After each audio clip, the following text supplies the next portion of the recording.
Hello बच्चों, आज की क्लास में हम डिस्कस कर रहे हैं हमारी मैथ्स की वर्कशीट नंबर 29 और डेट है आज 9 सितंबर 2020 और आज का हमारा टॉपिक है त्रिभुजों की सर्वांग समता।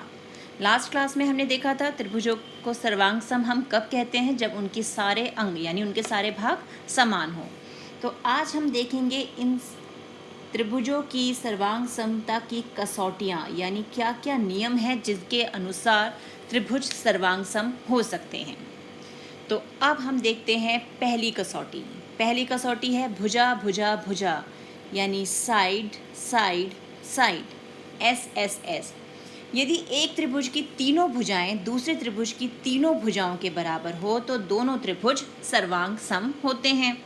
अब जैसे ये त्रिभुज दिया हुआ है हमें ABC, ठीक है, ये त्रिभुज है हमारे पास, और एक त्रिभुज दे दिया हमें PQR, P ये Q और ये है हमारा R।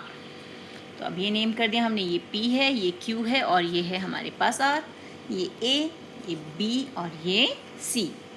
अब इसमें AC 6 सेंटीमीटर है तो AC के संगत PR वो भी 6 सेंटीमीटर है। संगत भुजाएं बताई थी ना कैसे निकालते हैं। अब AB है 3 सेंटीमीटर तो PQ जो है वो भी 3 सेंटीमीटर है। BC है हमारे पास 5 सेंटीमीटर तो QR भी 5 सेंटीमीटर है, यानी सारी संगत भुजाएं जो हैं वो बराबर हैं। तो त्रिभुज ABC और PQR में AB बराबर PQ है, BC बराबर QR, AC बराबर PR। इसलिए हमने भुजा भुजा भुजा यानी SSS कसौटी से ये हमारे दोनों त्रिभुज हो गए सर्वांग सम। अब चलते हैं हमारी दूसरी कसौटी पे।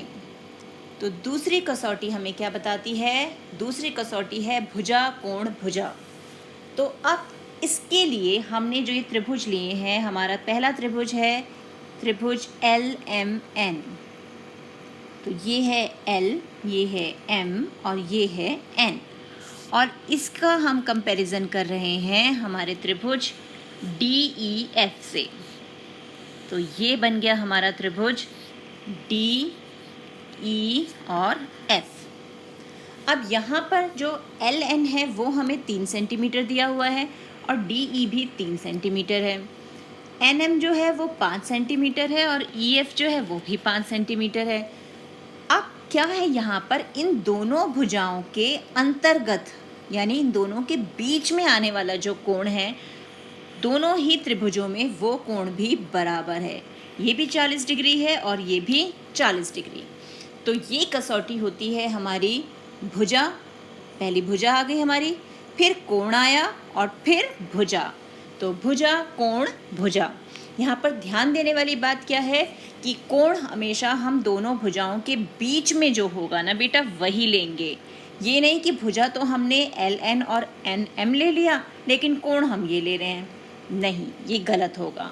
हमें कोण हमेशा जो दोनों भुजाओं के बीच में बन रहा होगा, दोनों भुजाओं से जो कोण बन रहा है अंतर्गत कोण वही लेना है। तो अब त्रिभुज LMN और DFE में क्या हुआ, LN DE के बराबर है, MN FE के बराबर और कोण N कोण E के बराबर है। तो भुजा कोण भुजा यानी साइड एंगल साइड, इसे SAS कसौटी भी कहते हैं। उससे हमारे दोनों त्रिभुज क्या हो गए, सर्वांग सम। तो ये हो गई हमारी दूसरी कसौटी। अब आते हैं हम हमारी तीसरी कसौटी पर। तीसरी कसौटी है कोण भुजा कोण यानी एंगल साइड एंगल। अब यहाँ फिर से एक हमारे पास त्रिभुज है, त्रिभुज DEF। ये हो गया हमारे पास त्रिभुज, ये D है, ये E है और ये है F। और एक त्रिभुज है हमारे पास त्रिभुज PQR, ये P, ये Q और ये R। अब यहाँ पर DE 3 सेंटीमीटर है और यहाँ QR 3 सेंटीमीटर है। यहाँ कोण D जो है वो 70 डिग्री है, यहाँ कोण Q जो है वो 70 डिग्री, ये 75 डिग्री कोण E और कोण R भी 75 डिग्री। अब हम इसे ध्यान से देखें तो पहले हमारे पास कोण बराबर हो रहे हैं, फिर भुजा बराबर हो रही है और फिर कोण बराबर हो रहे हैं। यानी जो भुजा है इस बार भुजा दो कोणों के बीच में है, पहले हमने देखा था कोण दो भुजाओं के बीच में था, अब भुजा दो कोणों के बीच में है, इसलिए एंगल और साइड इन दोनों के बीच में जो साइड है और एंगल ASA। और सबसे मज़ेदार बात यह है कि जैसे कोण D और कोण E है ना, तो भुजा अपने आप ही DE हो जाएगी। कोण Q और कोण R बराबर है, तो भुजा कौन सी लेंगे? QR, यानी जिस पर वो दो कोण बने हुए हैं, Q और R पे कोण बने हुए हैं, तो हमारा भुजा कौन सी हो जाएगी? QR। अपने आप ही हम पहचान सकते हैं कि भुजा हमारी कौन सी होगी। तो ये हो गई अंतर्गत भुजा। तो यहाँ पर ASA कसौटी से त्रिभुज DEF सर्वांग सम है त्रिभुज QRPK। अब यहाँ ध्यान रखना कि QRP है, PQR नहीं है। हमें संगत ध्यान रखना है ना, संगत कोण और संगत भुजाएं।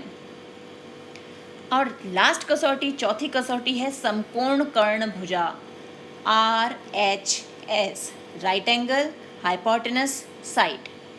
तो समकोण कर्ण भुजा जो ये कसौटी है, ये देखते ही पता चलता है, ये हम अप्लाई करते हैं किसमें? समकोण त्रिभुज में, क्योंकि जब समकोण होगा तभी तो हम समकोण को कंपेयर कर सकते हैं। और त्रिभुज का जैसे ही एक कोण हमारा 90 डिग्री का होता है तो वो कैसा हो जाता है त्रिभुज? समकोण त्रिभुज। तो एक त्रिभुज दिया हुआ है हमें PQR और एक त्रिभुज दे रखा है हमें BAC। ये रहा B, ये रहा A और ये रहा C। इसमें R जो है वो 90 डिग्री का है, इसमें कोण C जो है वो 90 डिग्री का है। और कर्ण मैंने आपको बताया था 90 डिग्री के अपोजिट जो साइड होती है वो हमारा कर्ण होती है। तो इसका कर्ण QR जो है वो 5 सेंटीमीटर, QP 5 सेंटीमीटर है, और इसका कर्ण AB जो है वो भी 5 सेंटीमीटर है।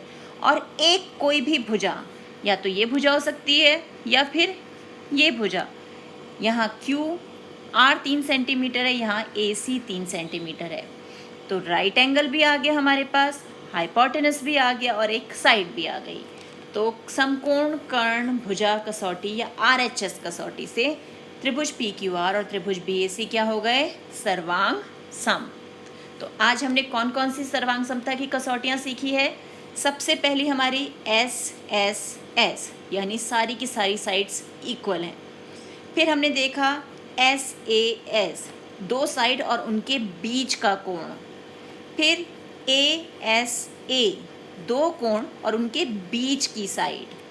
और एक है जो विशेषतः जो समकोण त्रिभुज है उसके लिए है RHS, यानी 90 डिग्री का कोण, हाइपोटेनस यानी कर्ण, और साइड यानी कोई भी एक भुजा। तो ये हमारी सर्वांग समता की कसौटियाँ हैं। अब इन्हें यूज़ करके हमें हल करने हैं ये प्रश्न। अब प्रश्न क्या दिया हुआ है ये देखते हैं। नीचे दिए गए त्रिभुजों में से सर्वांग सम त्रिभुजों के जोड़ों को पहचान कर लिखें। ये भी बताएं कि आपने सर्वांग समता की किस कसौटी का उपयोग किया है। तो अब 4 कसौटियाँ हम सीख चुके हैं। तो 4 कसौटियों को यूज़ करते हुए सर्वांग समता, जो सर्वांग सम है त्रिभुज, उनके जोड़े बनाने हैं। अब पहला त्रिभुज दिया हुआ है यहाँ पर त्रिभुज ABC। अब सबसे बड़ी चीज़ यहाँ पर कोण दिया हुआ है B 90 डिग्री। तो ये समकोण त्रिभुज है। तो सबसे पहले ढूंढ लो समकोण त्रिभुज कौन सा है इसके साथ का। ये रहा हमारे पास समकोण त्रिभुज MNO। तो यहाँ पे ये 90 डिग्री, ये 90 डिग्री, इसका कर्ण है 5 सेंटीमीटर का। तो इसका कर्ण भी हमारे पास कितने सेंटीमीटर का? 8 सेंटीमीटर। ये भी 8 सेंटीमीटर और ये भी 8 सेंटीमीटर। और एक भुजा इसकी BC 5 सेंटीमीटर है और इसका MN 5 सेंटीमीटर है। यानी त्रिभुज ABC और त्रिभुज MNO जो हैं ये दोनों सर्वांग सम हो गए। किस कसौटी से? RHS। क्यों? क्योंकि इसमें कोण B बराबर है कोण N बराबर 90 डिग्री के। फिर हमने देखा AC जो है वो बराबर है हमारे MO के, जो कि हमारा कर्ण है। और एक भुजा BC बराबर है MN के, जो हमारी भुजा है। तो इस कसौटी के आधार पर ये दोनों सर्वांग सम हो गए। अब हम देखते हैं दूसरा त्रिभुज कौन सा है हमारा। अब हम ले लेते हैं त्रिभुज, कौन सा दिया हुआ है हमें? ये वाला देखते हैं। त्रिभुज PQR। देख रहे हो इसमें एक अधिक कोण है ये। अब इसके जैसी फिगर ये रही, ये रहा हमारे पास एक और त्रिभुज। अब इस त्रिभुज में ये 135 डिग्री, ये भी 135 डिग्री, ये 30 डिग्री, ये भी 30 डिग्री, और इन दोनों के बीच की भुजा ये 2 सेंटीमीटर है और ये भी 2 सेंटीमीटर है। तो कोणों के बीच में भुजा यानी ASA, ASA से ये हो गए सर्वांग सम। और त्रिभुज क्या है हमारा? त्रिभुज है PQR, सर्वांग सम है किसके?